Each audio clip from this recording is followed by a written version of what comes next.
So ఇప్పుడు ఈ క్షణం ఎవరైనా సరే మన వీడియో చూసిన తర్వాత ఈ 2 మ్యూచువల్ ఫండ్స్ ఇప్పుడు అర్జెంట్ ఇన్వెస్ట్మెంట్ చేయాలి, ₹1,00,000 పెట్టాలని చెప్పి అనుకుంటే ఒక 2 చెప్తారేమో? నేను అంటుంది లంసమ్ అమౌంట్ ఎప్పుడు నేను రికమెండ్ చేయను ఈక్విటీ మార్కెట్ లో. ఎందుకంటే ఈక్విటీ అనేది వాలటిలిటీ అసెట్ క్లాస్, రోజుకు 1% అటు అవుతా ఉంటుంది. ఎస్ఐపి లో పెట్టారనుకోండి, పడితే ఎక్కువ యూనిట్లు వస్తే పెరిగిన ప్రాబ్లం లేదు. అందుకని గో ఫర్ ఎస్ఐపి అంటాను.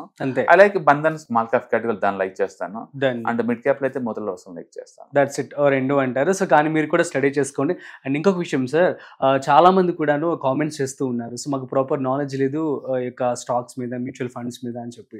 సో దీనికి సంబంధించి మనం ఒక వెబినార్ కూడా కండక్ట్ చేయడం జరుగుతుంది ఈ నెల.